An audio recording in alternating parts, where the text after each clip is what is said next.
is up, guys? Welcome back to another GeekaWhat video. In this one, I'm going to be building the ultimate 4K gaming PC build with an RTX 4090, some high-end DDR5 memory, and some of my favourite case and cooling components presently on the market. In this one, I'll be walking you through all the parts that make this build possible and why I chose the components I did, how to put it together step by step from start right through to finish before looking at performance a little bit later, to make sure a high-end build like this gives you the performance that you deserve for the amount of money that it's going to cost you. Because spoiler alert, it's quite expensive. Let's do this. Smoke lingers after fire.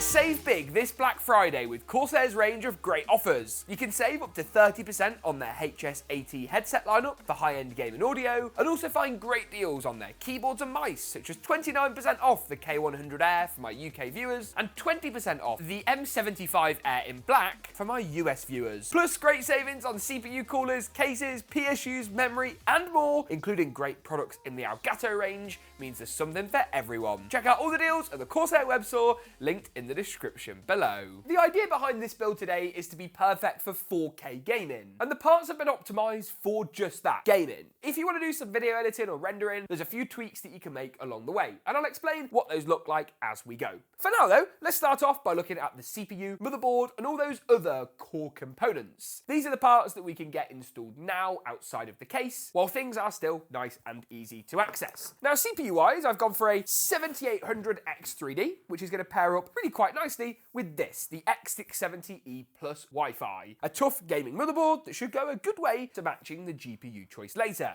X670 is one of my favourite platforms right now, as you go right through from the low-end Ryzen 5 7600, a chip that costs sometimes under $200, right through to the top-end 7950X3D. My CPU of choice though, the 7800X3, is by far the best of the stack for gaming. In fact, I'd go as far to say, based on our testing, this is one of the best gaming CPUs, full stop. Now, you do only get 8 cores and 16 threads, so it's hardly a multi-thread powerhouse. Higher core workloads will prefer something like a Ryzen 9 or even Intel's new Core i7 14th gen options. But what you do get is incredibly high clock speeds and a boatload of L3 cache. I mean, this thing's got like 3 or 4 times the cache of its equivalent non-3D counterpart, and AMD's 3D Tech basically stacks the cache on top of each other, giving us way more bandwidth and the CPU way more space to store those instructions that it can access, of course, much quicker than on the memory. Talking of which, not to slam memory, I've got this Dominator titanium kit from Corsair. It's one of their first editions. You can read our review over on the website, card section up here. It's a little bit overkill for this build, I'm not gonna lie, but it is an absolute beauty. Take a look at, there's lots of layers to unpack. Give me a minute, then take a look at this. Oh yes. So it's got an interchangeable top plate where we can switch it out for a side RGB or a top non-RGB look. You get these sort of copper replacements, if I can call them that, which just provide a slightly different aesthetic edge for something a bit more unique. It's not a cheap kit of memory, and if you're looking to optimize the cost in this build, you can do so by swapping this out for a slightly more affordable kit. But I'll link latest pricing and availability for everything down in the description below. And of course, you might even be able to bag yourself a cheeky Black Friday deal or two to help bring the price down that little bit further. The final component to talk about that's going to be installed into the motherboard is the SSD. Now, I've sort of broke the Corsair theme slightly to go for the Seagate FireCuda 540. That's because this is one of the best Gen 4 NVMe drives we've had hands-on with. And actually, we've dealt with quite a few so far. 10 gigabytes a second on the read and the write for this drive to get plenty of super fast storage. The 530 and other top-end Gen 4 drives top out at about 7 gigabytes a second by comparison. Not exactly slow, but this is much quicker still, and this is one of the only drives we've seen so far without a built-in heatsink. Take a look at this XPG drive I reviewed a few weeks ago. It's got a fan on it, so loud, it's a nightmare. This by comparison is serene and far smaller. It is a little bit slower than some of the other Gen 5 options for this reason, but still plenty fast enough for what we want, and of course gives us a nice boost over the Gen 4 drives indeed that it replaces. And that is, of course, where this comes in. Alluded briefly to it earlier, ASUS's Tough Gaming X670, one of the more affordable X670 boards actually, but as I say, fits with the theme that we're going for, and it still gives us all the features, connectivity that we could want. PCI Gen 5, Wi-Fi, and of course DDR5 support as standard with all AM5 CPUs. The first port of call is the CPU, so just lift up the arm on the socket, pull up the socket cover itself as well, can be a little bit fiddly as you can see, and then drop the processor in. I recently did a really detailed video about how you can build a gaming PC, got all the details about cables and wiring into, and you can check that out in the cards section now. The Dominator titanium memory is of course next up. I'm not always sure about this two-tone sort of grey and black aesthetic. However, in this build, whereby the Tough graphics card has grey accents, the RAM DIMM slots themselves are grey, I think it does work. And of course, something a little bit different. We're fed up of all black memory kits dominating the market. M.2 drive is next. To do this, simply remove the PCI Gen 5 M.2 heat shield. That's this thing right here. You want a smaller screwdriver for this, as that's of course going to allow you to remove it. Then slide the drive in kind of at a 45-degree angle, push it down, and just add this little plastic retention clip into place. Return the M.2 heat shield, a little something like so, couple of screws just to fasten this down and keep the drive cool, and we're all basically done. Installing an M.2 drive is just one of those things that's got so much easier recently. Love to see it. There is one more component I am going to look at while the motherboard is out of the case, and that is quite heavy, is the cooler. Now this is Corsair's, not brand new, but pretty new, iCUE H150i LCD, but it's iCUE Link rather than normal iCUE. Now James, what does that even mean? Well, it's actually kind of cool. So this is a digital solution. So rather than taking all the cables from all the fans and plugging them up to a hub, you basically put one cable and connect all the devices together. Sort of like when you daisy chain something, but rather than being an analog connection where one device passes a signal to the next, it's a two-way street. So all the data comes back and forth. And what it means is that you can't just daisy chain the fans, you can daisy chain everything, including things like the water block. It's really, really very clever. You'll see that this version differs to the one we've looked at previously, as it has a screen on, which is really, really nice. Is it cheap? Not particularly, but it is of course a little bit more special, and I like that. The iCUE Link controller is super, super diddy, especially compared to the old ones that it replaces. You just plug in this end to all of your devices, and then this goes to your PC via a USB cable. Would like to see a USB-C connection here if I'm being picky for the future. We have the cooler itself. It's a bit of a chunky boy if I'm being honest with you. All the fans come pre-installed, which is a bit of a trend recently. We looked at the Lee Galahad 3 recently. That did the same thing. This is a system they haven't fully rolled out yet, but it's getting there. And I'd imagine within the next 12, 18 months, Corsair will just, everything will be iCUE Link, or you'll have iCUE Link versions of every product available. By the looks of things, all we need to do is add these 4 metal posts around the CPU itself. So they just go straight into the silver holes from the built-in AMD CPU backplate. So it utilizes the features already available on the motherboard for this step. It's one advantage actually of AM5 over Intel's options. You tend to have your mounting for the CPU with less steps, shall we say, for the installation process. Then you also get some updated brackets which are going to slot over these and go around the CPU cooler itself. I don't want to add them onto the cooler just yet, as this plastic is protecting the built-in thermal paste, so I'm going to do that afterwards once we're actually ready to install the whole cooler.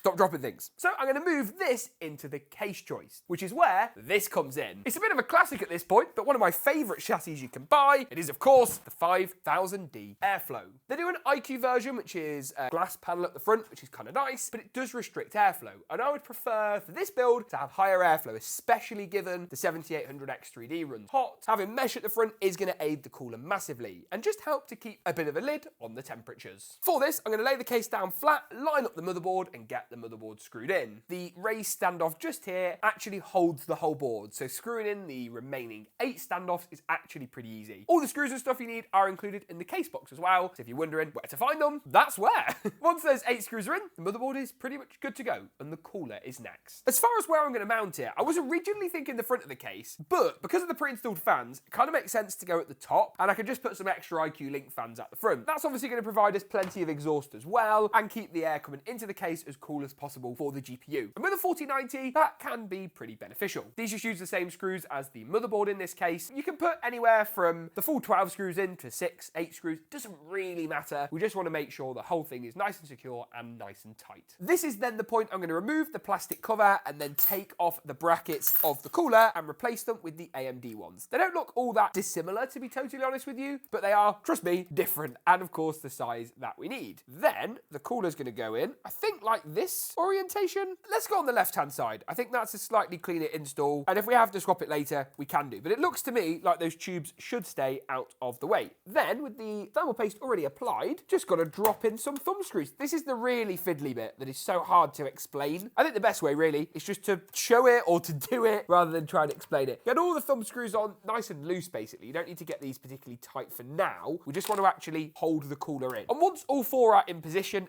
then you can go ahead and get them all nice and tight so that the cooler makes good contact with the CPU itself. Really, that's simple. Looking good. I'm really liking how that's going to look. I am going to add an additional 4 RGB fans into the case, 1 at the back and 3 at the front, just to make sure the airflow is all hunky-dory. And of course, we can connect basically the back fan to the cooler and the front fan to the cooler with a cable each. Nice and simple. So you can see here that the fans themselves sort of magnetically click together, and this interface just in this corner here is what's going to provide data and power to the fan. You can see that when I actually then go to install the fan itself, it's a simple case of dropping the whole thing in and a couple of screws just to secure it in place. Super, super simple. Then all that's left really to do is pop the GPU and the power supply in. Now the 4090, what is there to say that hasn't already been said about this absolutely sensational GPU from NVIDIA? 4090 just delivers just the most power of any mainstream desktop GPU, the best gaming card on the market, and out of the whole NVIDIA 40 series stack, it's easily my favorite because I actually think that out of all the cards, it's the most appealing for a potential buyer. It delivers something this competition simply cannot do. And as you can see, if I hover it over in our build today, it actually matches everything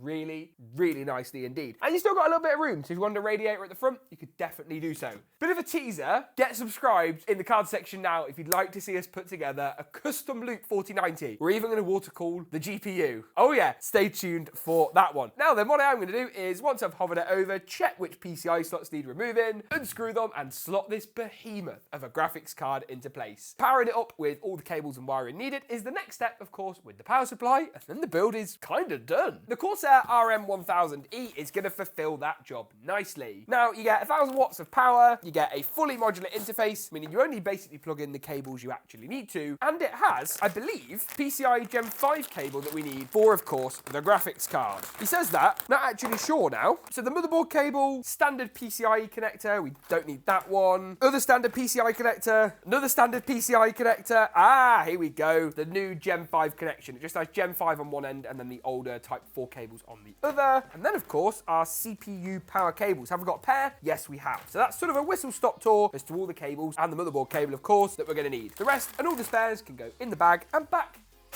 in the box. And with that, the build's pretty much good to go. Power cables are all in for the GPU, motherboard, and CPU. Might swap them out for some PSU extensions, but let's boot this thing up, see how good it looks, and then jump into benchmarks in a few moments' time. Smoke lingers after fire.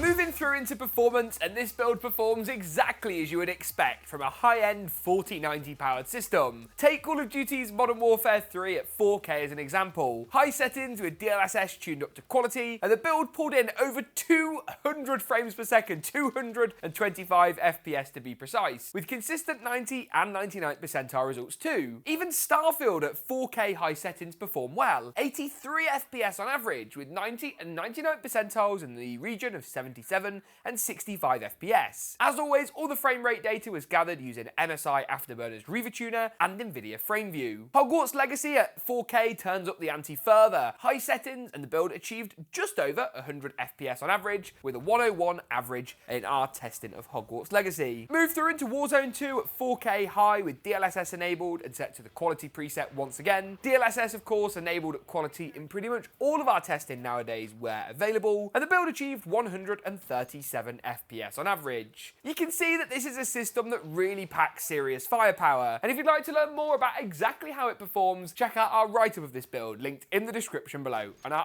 RTX 4090 review, also available in the cards section now. Thanks for watching, and as always, we'll see you in the next one.